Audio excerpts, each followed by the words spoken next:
Marijuana, but Sarasota County is making plans ahead of time. Commissioners have drafted an ordinance to regulate where dispensaries could be built. News Channel 8's John Rogers joins us now from Sarasota County to tell us more. And John, aren't they getting out a little ahead of this? Why are they doing it now? Well, frankly, Stacey, they want to stay ahead of the game. County officials are not leaning one way or the other in this whole marijuana argument. But if Amendment 2 does pass, they don't want to have to rush to get something drafted. Michael Smullen made a successful living selling pharmaceutical drugs.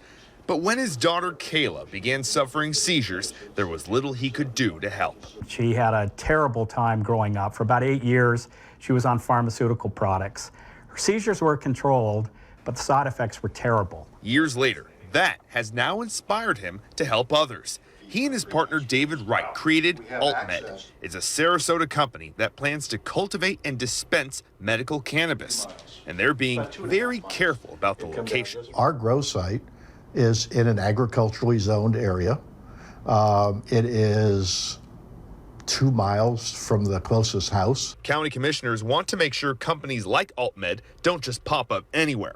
A proposed ordinance will give a lot of guidelines, like the buildings cannot be near schools or churches, and all marijuana must be grown indoors. We're not weighing into the pros and cons at this point. You know, that's an independent voter's decision on the outcome, but we're just trying to be proactive on where the locations may or may not be. And there are concerns about having medical marijuana in the area. It could promote more drug use in the area. There's always somebody out to take advantage of the system. Smullen is banking his money on Amendment 2 passing, and he'll gladly put his business wherever he's told, just so he can help others.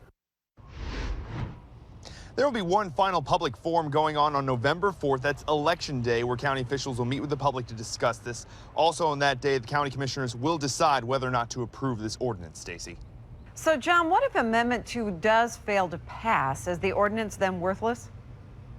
That is a good question. I asked that, and it's not necessarily worthless. We don't know the future, Stacey. There's a chance, I'm told, that who knows, long in the future, something like Amendment 2 could pop up again on a future ballot. And so if that does happen, there could already be laws in place dictating where dispensaries could go. It's proactive, all right. Thank you, John.